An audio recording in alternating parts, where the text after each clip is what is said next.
Boa noite, vamos serenando,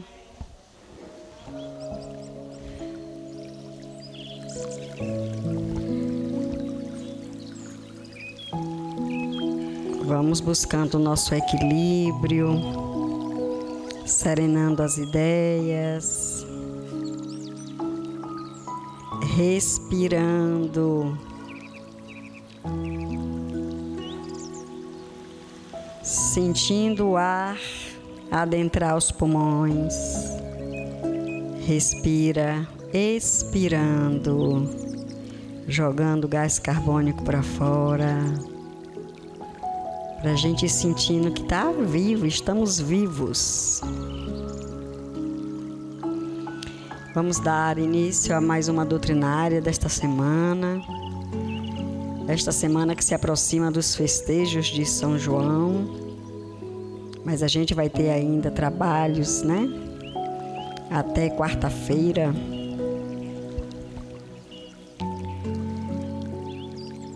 E vamos rogar a Jesus a sua luz sobre nós, sobre a cidade de Santo Antônio de Jesus, sobre todas as outras cidades, para que saiamos daqui hoje sendo aquele ouvinte atento ao Evangelho do Mestre, às lições que estão no Evangelho de Jesus, que nos chama para o trabalho. Ele pede que a gente possa segui-lo, vivenciando essa experiência humana, que a gente busque esse equilíbrio para o trabalho material, mas deixando o espaço para o trabalho espiritual. Assim, Jesus, que os benfeitores na noite de hoje possam nos intuir paz, serenidade, amor, o senso da caridade, para que sejamos unos nessa família fraterna e que a tua luz, querido irmão, ilumine nossas consciências, não só hoje, mas todos os dias das nossas vidas. Que o teu amor se espalhe entre nós e que essas sementes possam eclodir em belas flores, formando um lindo jardim. E assim, damos por iniciados os trabalhos da noite de hoje e pedimos também a Pititinga, Enoque, todos os outros benfeitores que iluminem Lucas, nosso palestrante da noite, com a mensagem que ele vai nos trazer do jovem perante o Evangelho. Eu esperei que nessa noite tivéssemos muitas cabecinhas joviais. E a gente precisa, nós, pais, mães, avós, tios, enamorar os nossos jovens para seguir Jesus, gente. Tão importante que a gente possa despertar nos nossos jovens essa oportunidade de servir enquanto tem saúde, enquanto tem força, enquanto tem equilíbrio. Porque quando a gente vai chegando com os cabelinhos brancos, a gente trabalha pela teimosia e pelo amor. A teimosia de dizer ao corpo: precisamos dar conta do trabalho. E às vezes o corpo diz: estou cansado. Devia ter começado mais cedo. Que esse alerta fique para vocês, jovens da juventude do Pititinga. Que vocês possam levar essa mensagem para os outros jovens, para que a gente possa deixar esse salão com muitos adolescentes, com muitos pré-adolescentes e com muitos jovens. Que assim seja. É o nosso desejo. Lucas, chegue à frente, traga a sua mensagem. Lucas vai dormir hoje aqui em Santo Antônio até 2h da manhã. E depois ele segue para um trabalho em Santa Maria da Vitória. Por que eu estou fazendo questão de dizer isso? Para mostrar para os nossos jovens o esforço de um outro jovem. Isso é seguir Jesus com amor, gente, no coração. Porque ele poderia dizer: ô seu Edson, eu não posso. Seu Edson, eu trabalho no interior bastante longe de Salvador. Seria cômodo ele dizer isso e seu Edson com certeza compreenderia. Mas o trabalho de Jesus falou mais alto. E ele aceitou o convite para vir aqui, para viajar 2h da manhã. Isso é seguir Jesus com amor. Isso é ser grato às oportunidades que Jesus deu a ele. Lucas, é com você.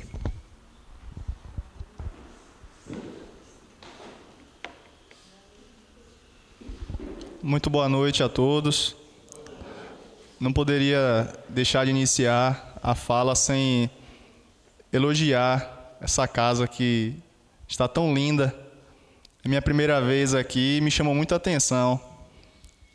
No momento que eu passei pela porta, de imediato chamou minha atenção como é linda essa casa.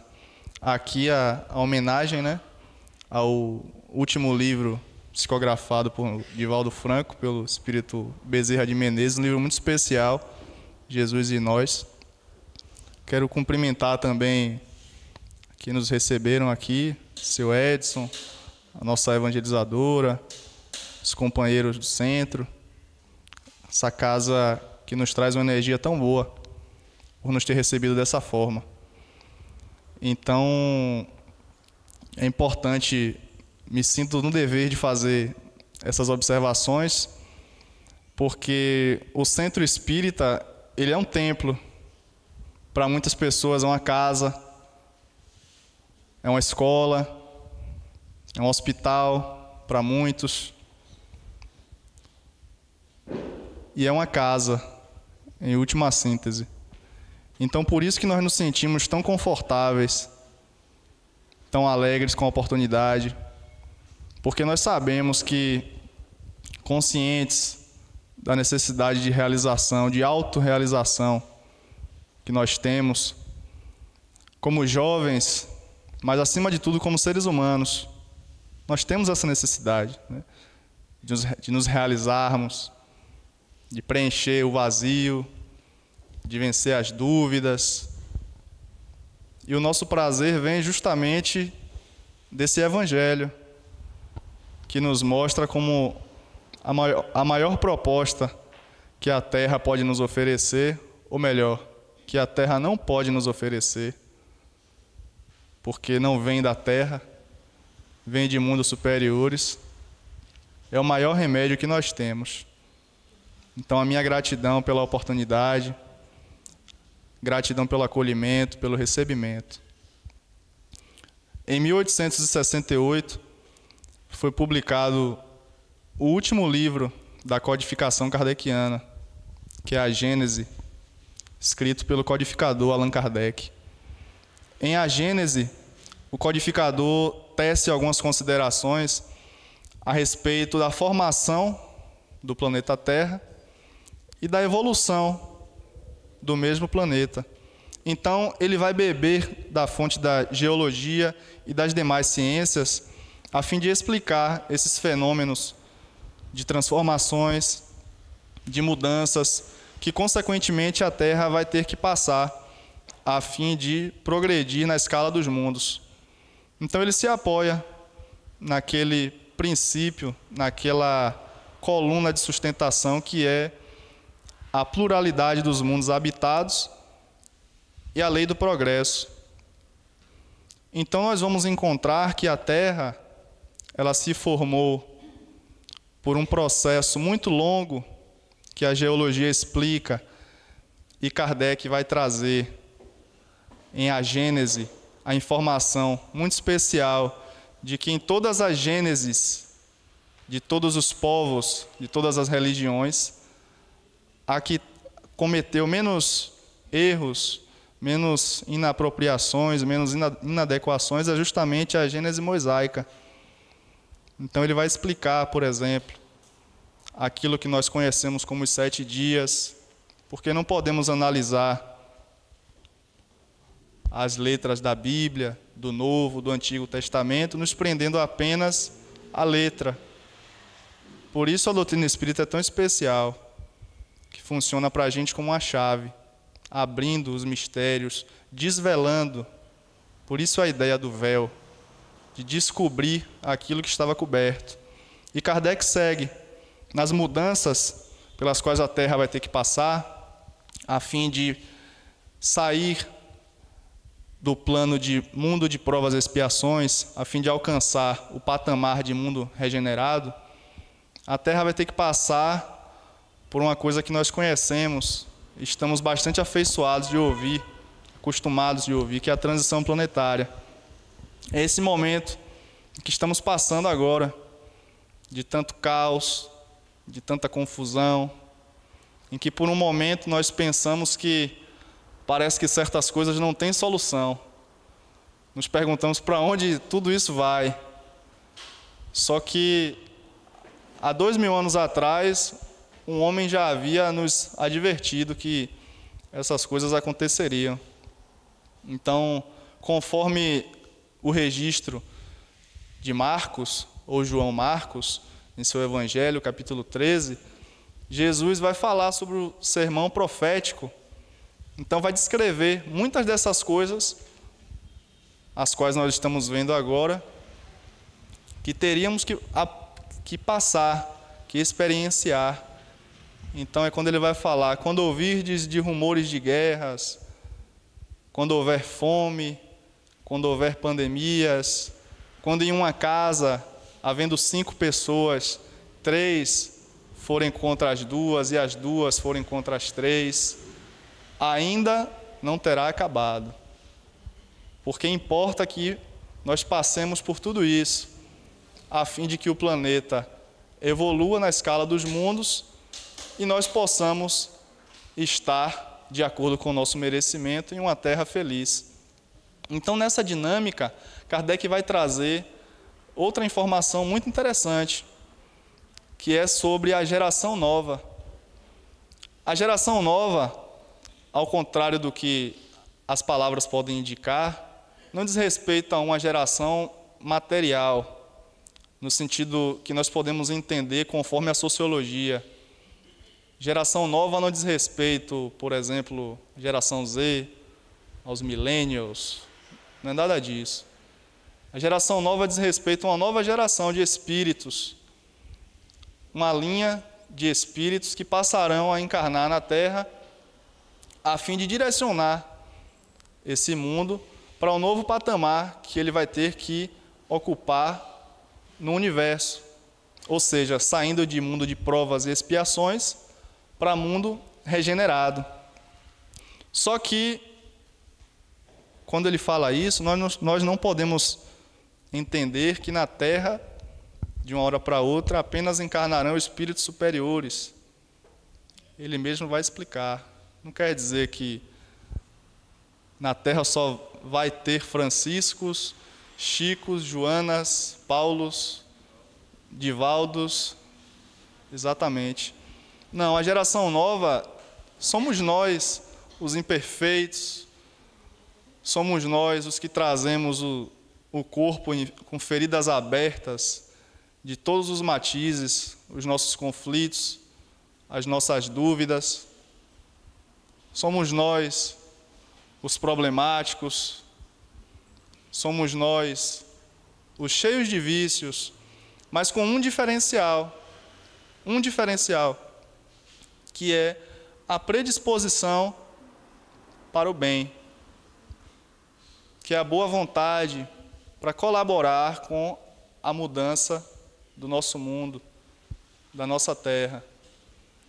Porque para que a terra seja um mundo feliz, como nós gostaríamos e desejamos que seja, é preciso que só habitem nela espíritos felizes. Mas como a natureza não dá saltos, tudo é gradativo, é preciso que as coisas aconteçam dessa forma. Então nós somos os imperfeitos, nós somos os viciados, os problemáticos. E aí nos lembramos dos apóstolos de Jesus. Jesus, que aquela época já era, e muito antes já era, um espírito perfeito, escolheu 12 imperfeitos que não o compreenderam ao seu tempo. Então, longe de ser uma geração material, cronológica, sociológica, é uma geração espiritual. O que quer dizer que no dia de hoje, um jovem de 18 anos pode pertencer, logicamente, à mesma geração de um jovem de 70 anos, por exemplo, porque a geração é espiritual. Só que tem uma diferença de um jovem de 18 para um jovem de 70. Da mesma forma que quando um marinheiro, quando um militar, ele vai sair em uma campanha muito arriscada, ele busca o conselho com os mais experientes. Também o jovem de 18, principalmente, precisa e se encontra nessa posição de precisar do marinheiro mais experiente, que invariavelmente é o jovem de 70. Então nós citamos vários exemplos, né? Trouxemos Divaldo, alguém falou Chico, tem João, tem Nilson de Souza Pereira, que é o companheiro de Divaldo, que com 20 e pouquíssimos anos iniciaram a obra, as obras, melhor dizendo, e tantos outros. E a espiritualidade reconhece todo esse potencial juvenil. Reconhece por várias fontes. A nossa juventude mesmo em Salvador, a juventude ninarueira. Ninarueira, ela foi uma jovem que certa vez, inclusive, Dr. Edilton escreveu certa vez para a revista da Mansão, a Presença Espírita, melhor dizendo, que Ninarueira foi como um cometa. Ela passou rapidamente e deixou um brilho gigante no céu.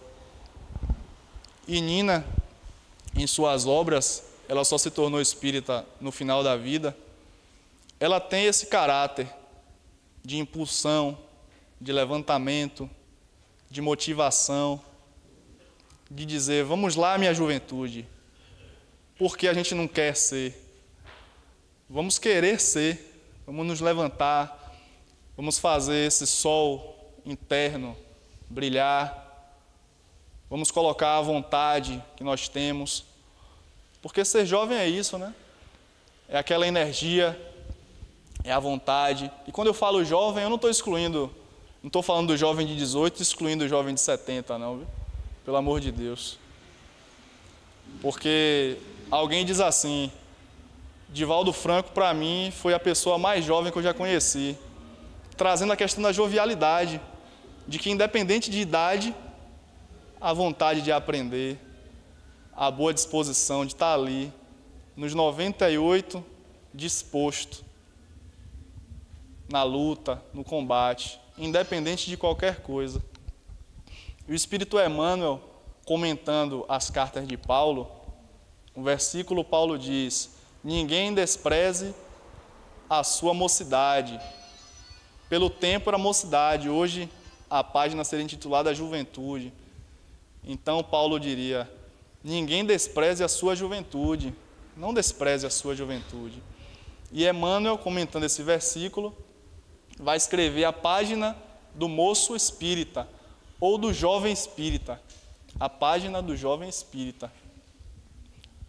Emmanuel vai claramente reconhecer, novamente, o potencial do jovem, a vontade de construir, a vontade de realizar, aquela coisa do não é para a semana que vem, não é para o mês que vem, é para agora, tem que ser agora.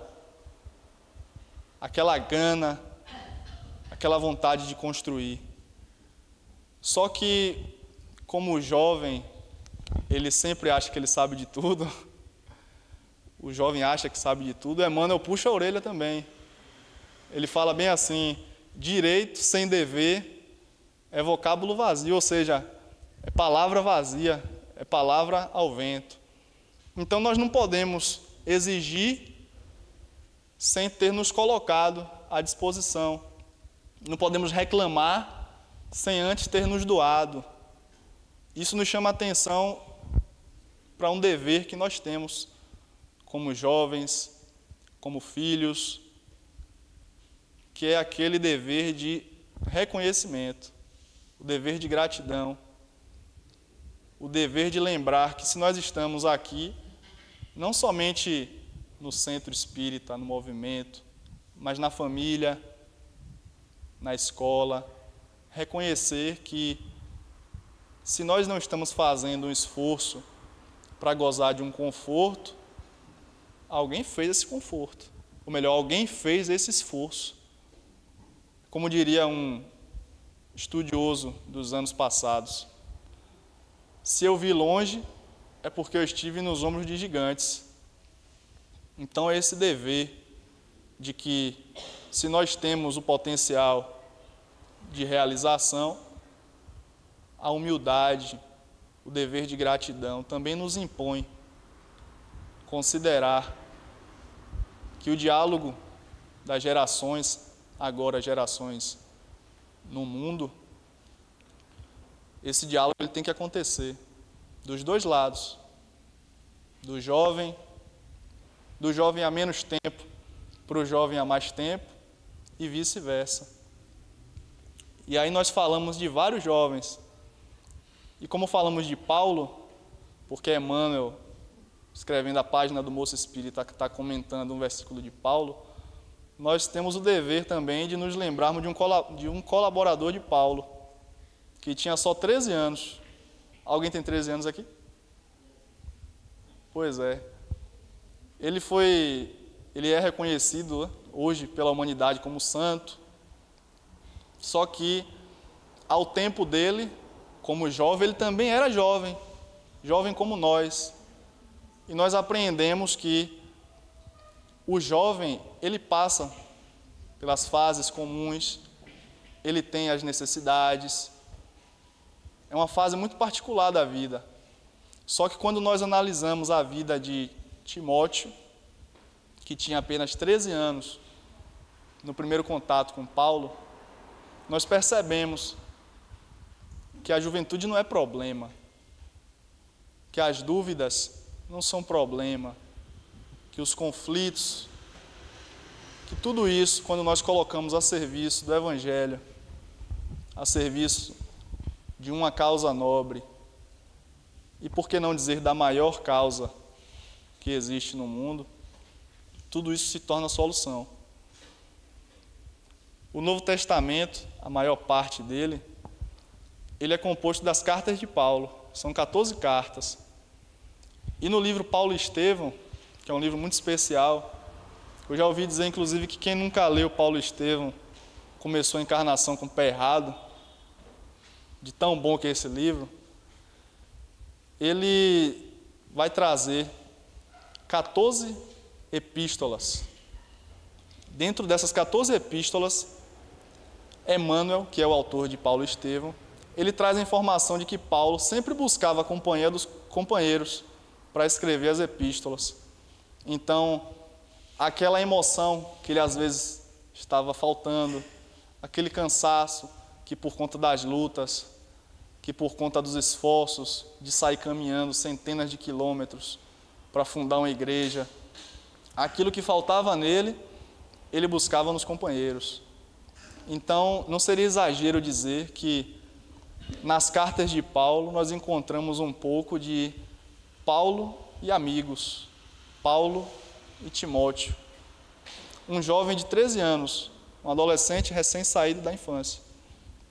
Então, nessas cartas 5, estamos falando da Bíblia, do Novo Testamento.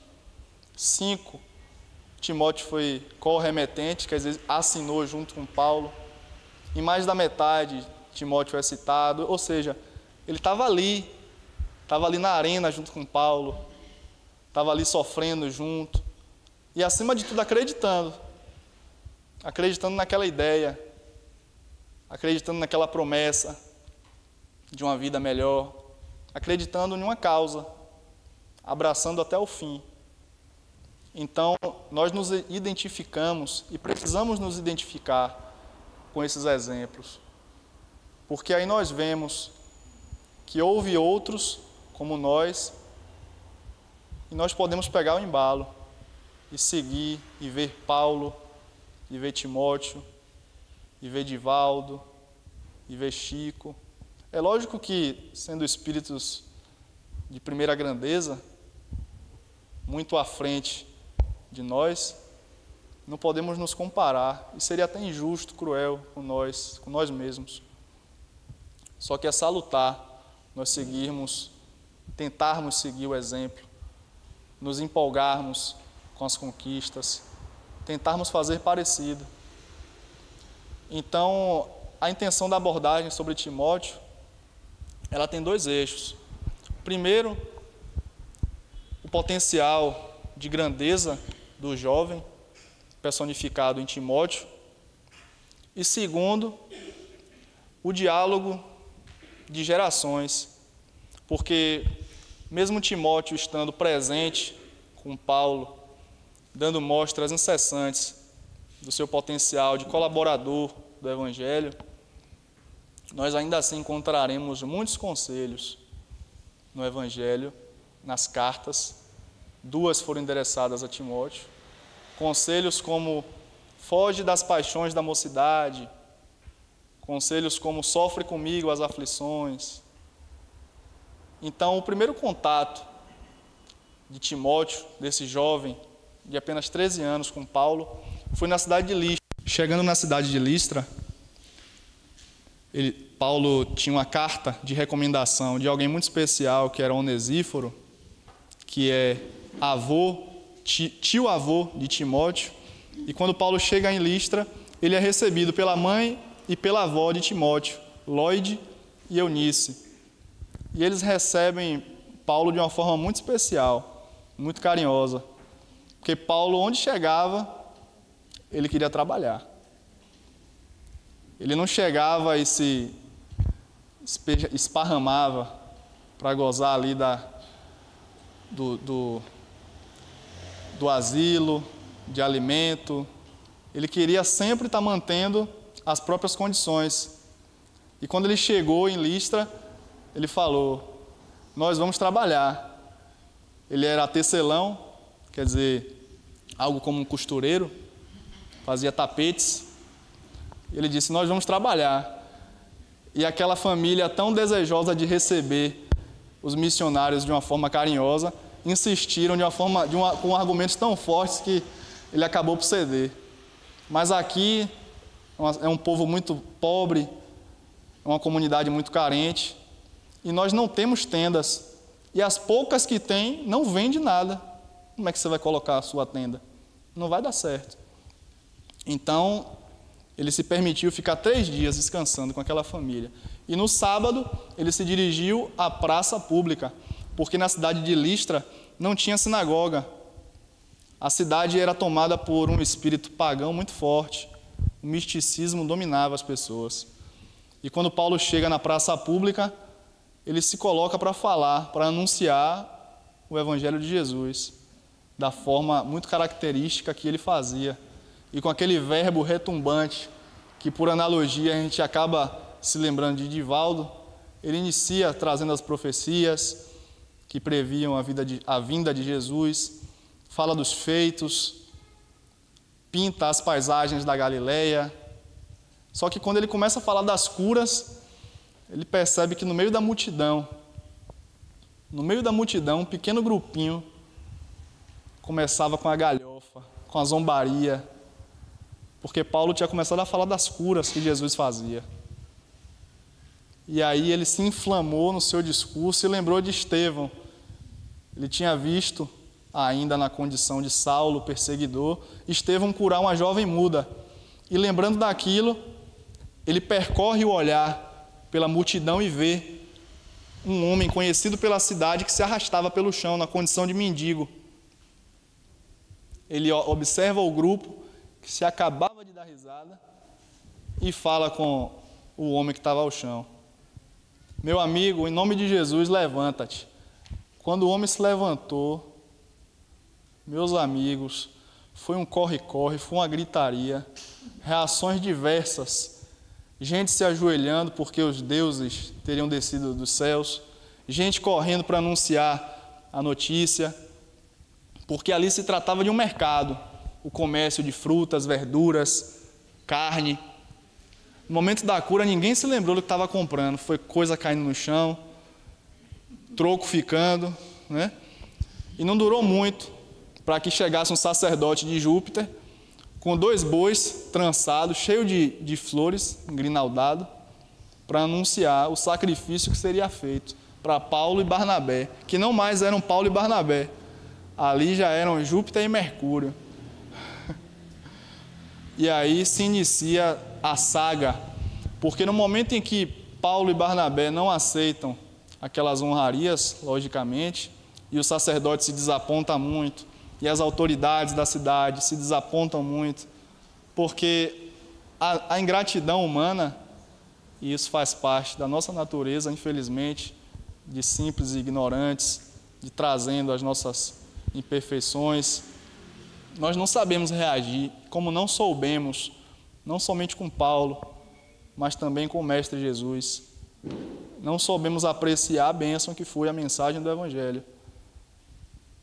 E não demorou para que as autoridades da cidade resolvessem que aquele forasteiro, aquele beduíno, aquele novato fosse apedrejado. E assim aconteceu. No próximo sábado, no outro sábado, já Barnabé estando acamado por uma febre muito alta, muito forte, Paulo acabou chamando quem para ir com ele para o mercado?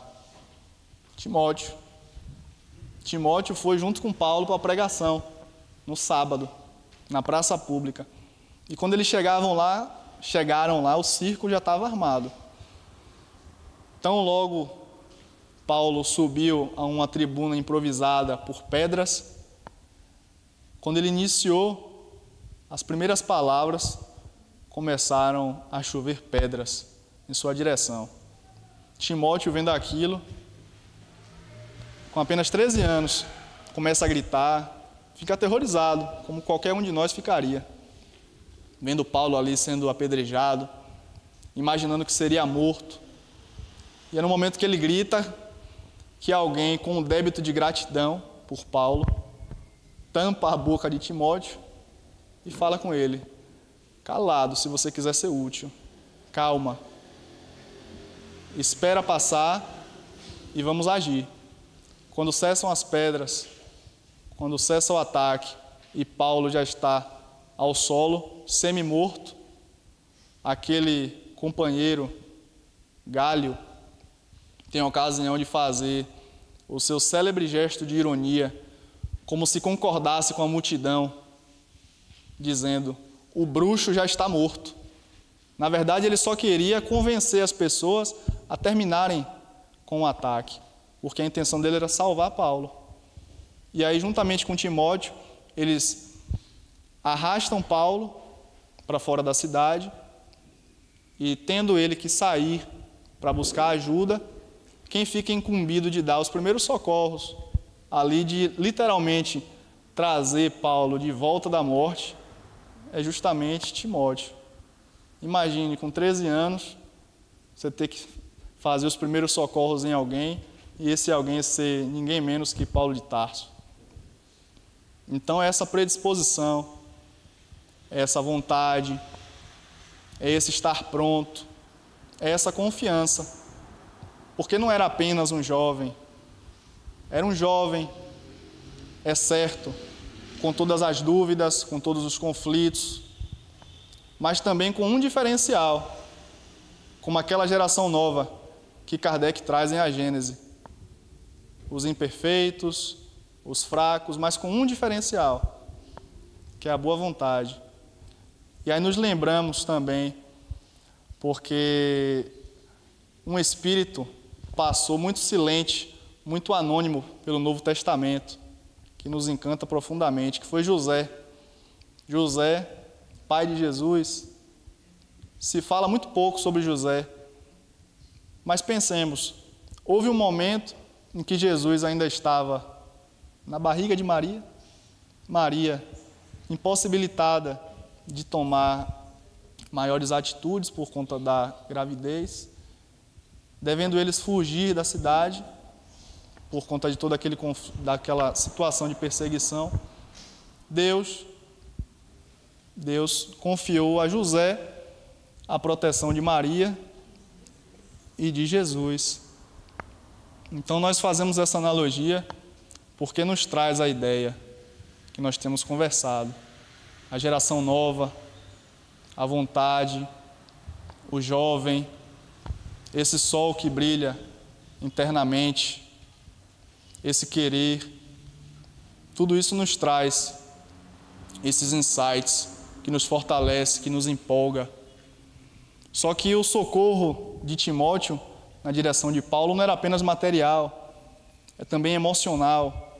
Quando Paulo vai para Atenas e ele encontra lá um terreno árido dos corações, que faz com que ele reflita, que ele entenda por que Jesus preferiu as paisagens humildes da Galileia, por que ele preferiu as pessoas humildes, porque em Atenas a falsa cultura, a falsa inteligência tinha ressecado os corações. E Atenas foi o lugar onde Paulo entrou e não foi apedrejado, e não foi açoitado, só que encontrou uma das reações mais cruéis que nós somos capazes de realizar, que é a indiferença. Em Atenas foi onde Paulo se sentiu mais alquebrado, mais enfraquecido, e durante vários dias, anota Emmanuel, Paulo ficou inconsolável. E chega um momento em que o socorro dos céus, o socorro do Mestre, chega para Paulo. Quem é o socorro? Timóteo, instrumento naquele momento para recobrar o ânimo do velho pregador, daquele espírito de primeira grandeza que era Paulo. Um jovem de pouquíssima idade, ali, junto, apoiando.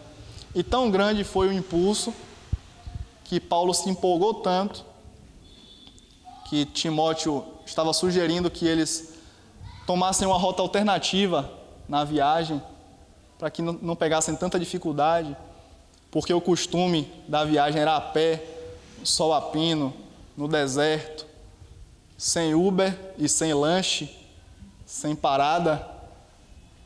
A sugestão de Timóteo era um caminho alternativo. Mas Paulo se empolgou tanto com esse apoio de ânimo que eles acabaram andando 60 quilômetros de uma cidade para outra. Timóteo. Só que a ideia do jovem que nós temos falado não é apenas o fazer, mas também o ouvir. Nós falamos da necessidade, do dever de gratidão de reconhecer daqueles que vieram antes, aqueles que nos sustentam, aqueles que dobram o nosso paraquedas. Ou seja, nós fazemos algo que acaba sendo confortável, só que outra pessoa fez o esforço. É o gigante nos ombros de quem nós estamos em pé. E Paulo vai ter a ocasião de ser esse conselheiro, esse cuidador de Timóteo. Nas cartas endereçadas de Paulo a Timóteo, nós vamos ter vários conselhos. Por exemplo, foge das paixões da mocidade, que nós falamos no início. Terá conselho mais atual que esse? Foge das paixões da mocidade, foge das paixões da juventude. Em O Livro dos Espíritos nós vamos encontrar que a paixão, ela é o desejo que se acresceu à vontade. É a vontade que derrapou em um abuso. É o desejo que se tornou grande demais e acabou saindo de controle, como um corcel indomável, um cavalo descontrolado. Terá conselho mais atual? Foge das paixões da mocidade. Se nós temos variados gostos, infinitos, naturalmente as paixões também vão ser de variada ordem. Por isso, nesse momento em que nós estamos passando de transição planetária, em que os caracteres se tornam tão visíveis, em que o passado e o futuro se confrontam de forma tão forte, nos chama a atenção o dever de vigilância, independente de idade, independente de condição, vigiar nossas paixões, ter em mente de que tudo isso que está acontecendo no mundo foi previsto pelo governador espiritual do planeta e que a nós nos incumbe confiar, nos esforçarmos cada vez mais, fazer com que brilhe a nossa luz, estarmos predispostos, juntamente com os bons espíritos, a ajudar, a fazer o bem, a sermos gratos à nossa família, agradecer àqueles que também nos apoiam. Paulo foi esse conselheiro de Timóteo, mas ele também teve o seu Gamaliel, aquela voz de bom senso, de cuidado, no meio dos exageros do farisaísmo. Então é essa a atenção. E ele vai dar outro conselho a Timóteo, que é: vem antes do inverno. E Emmanuel, muito felizmente, comentando essa mensagem, ele vai refletir no seguinte: ele poderia muito bem estar falando das condições de espaço e tempo. O clima, com certeza, deveria ser muito difícil, como deve ainda ser muito difícil fazer uma viagem de Corinto, de Tessalônica, daquelas cidades da Europa até Roma, no inverno rigoroso. Só que Emmanuel faz um pedido e uma sugestão, um direcionamento. Aclaremos a visão espiritual. Se a juventude é a primavera, é o verão da vida, se os tempos fáceis, se os tempos sorridentes, se a felicidade passageira é o verão, é a primavera, é a parte boa, temos que nos preparar para o inverno. E da mesma forma que na parábola da Virgem, aquela que permanece consciente e vigilante antes do Senhor chegar, também convém aos imperfeitos, de boa vontade, estarmos vigilantes antes do inverno, antes das dificuldades, antes que os apelos do mundo caiam sobre nós, tentando apagar a chama, tentando apagar a luz que nós temos por dever espiritual fazer brilhar dentro de nós. Porque esse é o nosso dever, como espíritos imortais, porque a condição material, de idade, de condição social, é passageira. O Espiritismo nos traz a ideia de que somos um ser transcendental, de que Lucas passa. Existe alguém que supera o Lucas. Talvez Lucas já foi Eduardo, Lucas vai ser João. É a personalidade maior, é o espírito imortal. E essa é a necessidade do espírito, evoluir, para que, nas palavras de Paulo, da mesma forma que o mesmo sentimento que há em Cristo possa habitar também em nós, que o mesmo sentimento que há em ti possa habitar em mim. Como em Filipenses ele tem ocasião de trazer esse poema do amor. Cristo, sendo em forma de Deus, não teve usurpação, não usurpou, abriu mão de ser reconhecido como divindade. Sendo em forma de Deus, não usurpou ser igual a Deus, mas humilhou-se a si mesmo, fazendo-se semelhante aos homens, e sendo achado em forma de homem, humilhou-se a si mesmo, tomando a forma de servo, e sendo obediente até a morte, e morte de cruz. Por isso que Deus o exaltou soberanamente, e lhe deu um nome que é sobre todo nome, acima de todos os outros, para que ao nome de Jesus se dobre todo o joelho dos que estão nos céus e na terra e debaixo da terra, e toda língua possa confessar que Jesus é o Senhor. Filipenses. Agradecemos mais uma vez a nossa equipe, a nossos amigos que nos ouviram, a essa casa linda, não me canso de dizer, está linda. Mais uma vez, gratidão.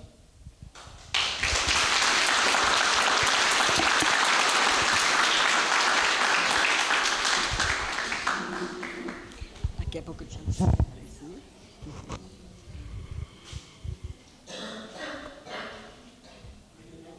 O recado está dado. Muito bem dado, diga-se de passagem. E aí, quando eu trouxe a experiência de Lucas, né, de ter saído de Salvador, de ter vindo aqui, viajar 2 horas da manhã para uma cidade mais distante para fazer o trabalho material, mas ele está aqui fazendo o trabalho de Jesus. Gente, é bonito demais. Lucas, gratidão. Admirável as suas palavras, que eu tenho certeza que tocou o coraçãozinho dos nossos jovens que estão por aqui. Estão observando? Porque se Jesus nos arrastou pelo exemplo dele, que possamos ser arrastados pelos exemplos desses mais jovens que estão buscando vivenciar essa experiência humana com louvor, fazendo, dando a Deus o que é de Deus e a César o que é de César, separando.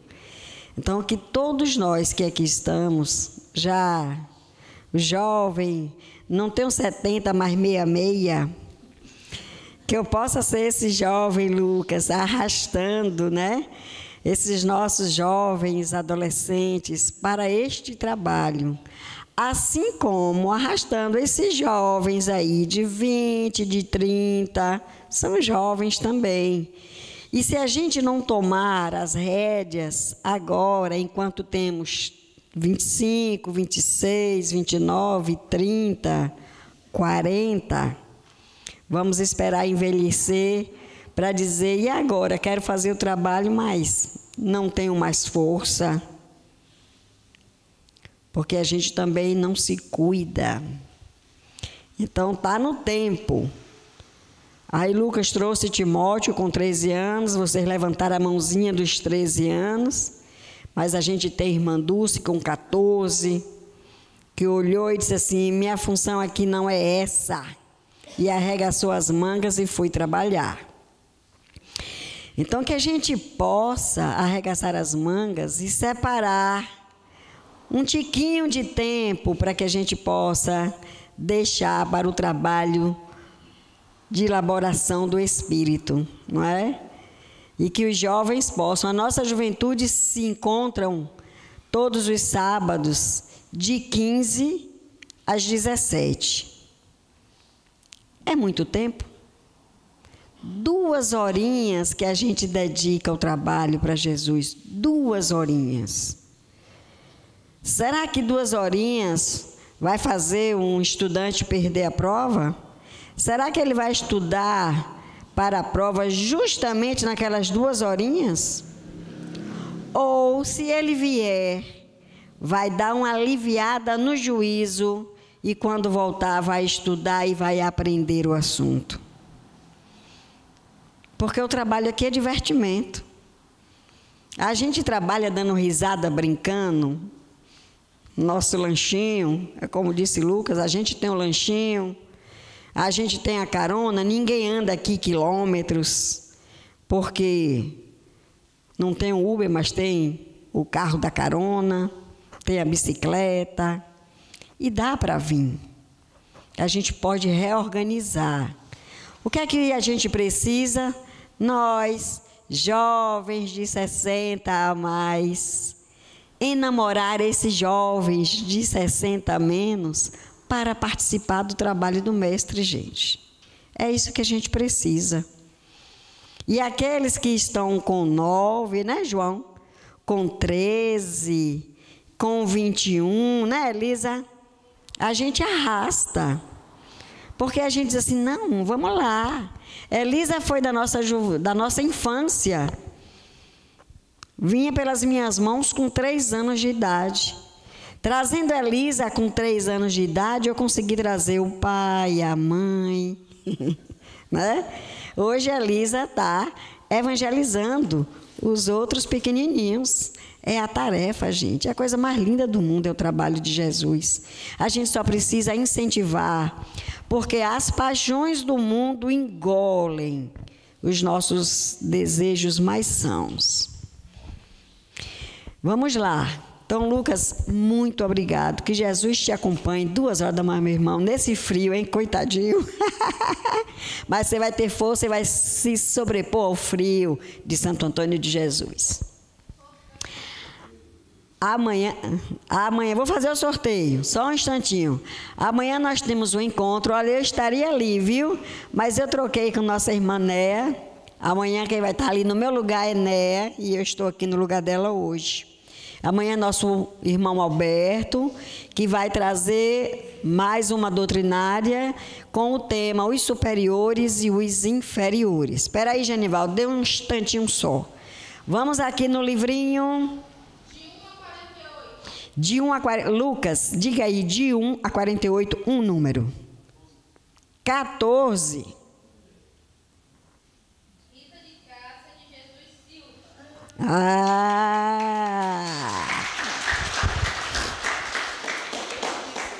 Esse livro é do nosso irmão Alberto. Hoje ele não está por aqui não, mas quando ele... Está ali, está ali. Você pode depois pedir aí para fazer um autógrafo. O segredo é que quando a gente ganha um livro, viu, Ritinha? A gente estuda e faz uma palestra igual a Lucas. Em breve, deixa eu me acostumar com o ambiente. Mas eu aceito o convite. Olha, tá vendo aí, seu Edson? Põe na lista, põe na lista. Gente, ontem nós estivemos aqui com os nossos jovens, não é, meninos? Enrolando coberta, botando um recadinho bonitinho, botando lacinho, organizamos, está quase pronto, mas ainda faltam doações. Por que faltam doações? Porque a gente nós fomos um pouco ousados. A gente botou um prazo deste tamaninho e a gente está quase conseguindo, mas como essa campanha ela vai perdurar, porque vocês estão vendo, né? Lucas chegou e disse assim, nossa, que frio é esse nessa cidade? Que quem chega sente, né? Hoje até que eu não estou sentindo não, mas madrugada, e essas madrugadas estão anunciando aí 17 graus. Então nós precisamos de mais doações, que vocês podem utilizar, podem fazer a doação para o CNPJ da sociedade, e aí vocês encaminham, avisa que fez o depósito, não é? O quanto vocês quiserem, o quanto couber no bolso de vocês, para que a gente, amanhã, tio João, um dos coordenadores da juventude, junto com alguns jovens, vai realizar a compra dos restantes que ainda faltaram, porque terça-feira, com fé em Deus, nós vamos entregar os cobertores às nossas mães da terça, mas a gente também quer mais ousadia e lembrar que além do Pititinga nós temos outros irmãos que passam frio. Então, a gente vai continuar com a nossa campanha. Então, vamos entregar os 130 às nossas mães da terça, mas a gente quer entregar mais em outras localidades, porque o frio está grande. Então, a gente conta com a doação de vocês. Podem trazer cobertor usado? Pode. E entrega aqui. Pode doar em dinheiro? Pode. Pode fazer Pix? Também pode. A gente está aceitando tudo. Ultimamente, a gente aceita tudo. Então, a nossa campanha dos cobertores, que está sendo realizada pela nossa juventude, e assim como o Forró do Zé. Volta aí no Forró do Zé. Forró do Zé vai ser dia 28 de junho, é a ressaca do São João, é São Pedro. Mas a nossa juventude está realizando o forró. Vai ser no sábado, dia 28, a partir das 18h30. Podem vir, não vão pagar nada. Vai ter brincadeiras. Agora traga um trocadinho só para comprar umas besteirinhas que os meninos vão vender para arrecadar dinheiro, né? Então vai ter canjica, vai ter amendoim, vai ter bolo, vai ter... O que mais, meninos? Vai ter paçoca, vai ter um bocado de coisa gostosa do São João. Então, vocês só precisam trazer um dinheirinho para comprar as besteiras. Mas podem vir, vai ter música ao vivo. Depois a música vai continuar e a gente vai fazer quadrilha, vai dançar forró, porque nós somos alegres. E esse forró foi criado com o intuito de mostrar para a juventude que ser espírita não é ser tristonho, depressivo, não. Ser jovem espírita é ser alegre, porque a vida é bela. E enquanto estamos aqui, temos que gostar de viver. E que podemos conviver com pessoas com a caminhada a mais, e compreender que essa família fraterna é essa família que é boa, apesar da gente às vezes se engalfinhar como toda família, mas a gente está aqui no dia do forró para dançar, para dar risada, para contar piada. Eu mesmo me acabo, estou aqui conversando com os joelhos que eles têm que estar bonitinhos para eu dançar forró sábado, dia 28 de junho, aqui neste salão, que vai estar todo decoradinho, bonitinho. Compareçam, vamos prestigiar os nossos jovens nesses embalos de sábado à noite. Vamos lá, tem mais, Gene? Enquanto o Gene está ali, nós temos cantina, nós temos bazar. Até o dia 18 a gente vai estar funcionando. Depois tem um recesso das festas juninas. Mas a partir do dia 25 a gente já volta aos estudos. A gente vai já estar voltando para as palestras, para as doutrinárias, tá certo? Tem um recessozinho aí. E tem o nosso CPF para a gente ir nas compras, para que a gente possa ajudar as entidades. Quem já tem aqui, quem já está inscrito aí no Cefaz? Quem já está botando? Hoje mesmo eu fiz umas copas, falei assim, bota meu CPF aí, viu? Pelo amor de Deus, que eu quero ganhar. A moça se acabou de rir. Porque a gente ganha, mas as duas entidades que a gente escolhe também ganham, tá bom? O plantão de passes, a gente vai ter passes até com esse período agora junino. Segunda até quarta vai ter só o evangelho, não vai ter fluidoterapia, mas quem puder vir assistir o evangelho, venha. E aí depois a gente retoma, não é isso, seu Edson? O evangelho até quarta, só o evangelho, né? Segunda, terça e quarta, só o evangelho. Depois a gente dá uma paradinha para receber os nossos irmãos em casa, né? Os familiares que vêm de outras cidades para a festa de São João. Sem esquecer, né, Lúcia, da nossa livraria, que está ali. E espírita precisa estudar, porque tudo que a gente estuda e conhece, a gente consegue abocanhar melhor. Então, vamos estudar mais. Eu estou proibida de comprar livro, porque minha filha arrumou meus livros e descobriu que tem um mundo de livro que eu não li. Aí ela botou ordem no recinto. Pode avisar a Lúcia que só compra livro depois que lê os que estão aqui. Eu já comecei. Estou estudando, já comecei a estudar os que eu comprei e não li. E a nossa cantina que nos ajuda, né? Nossa cantina. Hoje tem coisa gostosa na cantina, gente. Oba! As pizzas de nossa irmã Sussui, maravilha. Temos pizzas, viu, gente, com massa de aveia maravilhosas. Passem lá para merendar. Tem mais? Só isso, né? Então, agora eu vou pedir a Lucas que venha fazer a prece de encerramento, pedir aos passistas que se disponham ao lado para que vocês todos, né, meninos, né, João? Se concentra, João, para receber o passe mais gostoso que você já recebeu na sua vida. Viu? A gente entra em oração, serenamente, serena o coração, que a energia chega.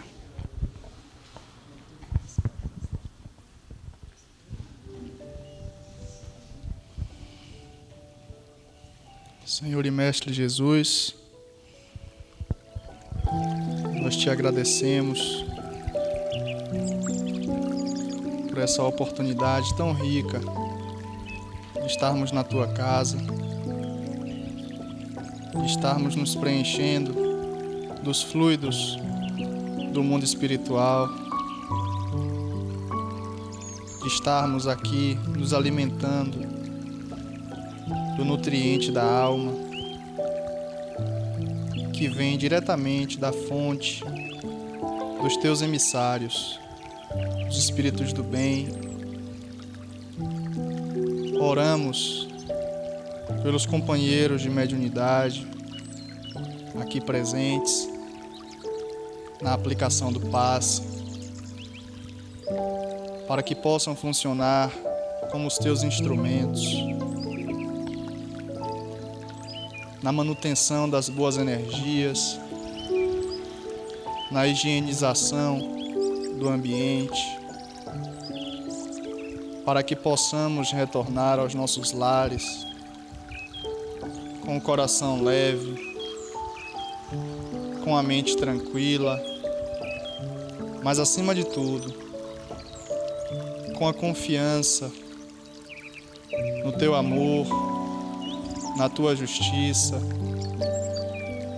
e de que para as nossas vidas o Evangelho é o remédio mais preciso, é o remédio mais eficaz para as nossas dores, para as nossas mágoas.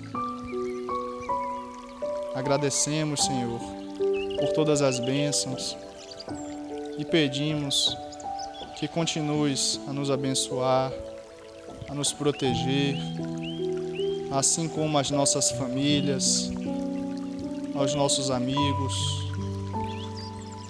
e também aos nossos inimigos.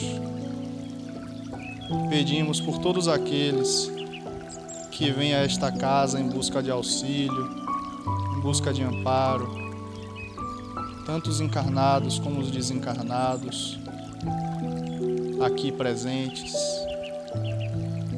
e pedimos que o teu amor possa se direcionar a todos eles.